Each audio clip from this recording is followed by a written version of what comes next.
რუსთაველებს დღეიდან მე-19 მიკრორაიონში რუსთავი მოლი ელოდება. მოლში უკვე განთავსდა პირველი ბრენდირებული მაღაზია. მაღალი ხარისხის სამოსის შეძენა ამიერიდან რუსთავშიც იქნება შესაძლებელი. უახლოეს მომავალში კი მოლის წარმომადგენლები მომხმარებლებს მაღალი დონის ფიტნეს, ბოულინგ და ბავშვთა გასართობ ცენტრებს პირდებიან.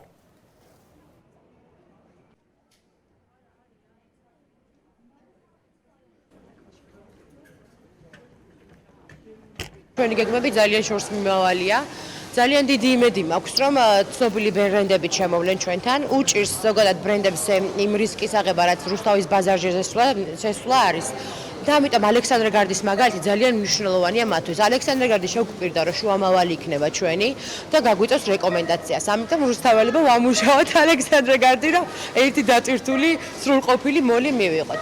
გარდა იმისა, რომ ბრენდების შემოყვანას ვაპირებთ, 2 სართულზე გვეყოლება ბრენდები, 2000 კვადრატულ მეტრზე დაახლოებით განთავსებული 3-4 მაღაზია მაინც დაეტევა გემრიელად, რასაც ქვია. გვექნება ასე დიდი, ძალიან თანამედროვე და მაღალი დონის ფიტნეს კლუბი, იოგა, ძიმეწონები, კარდიოარჩევი, ტრენაჟორები, ასევე მება დიეტური კვება და დიეტოლოგის მომსახურება.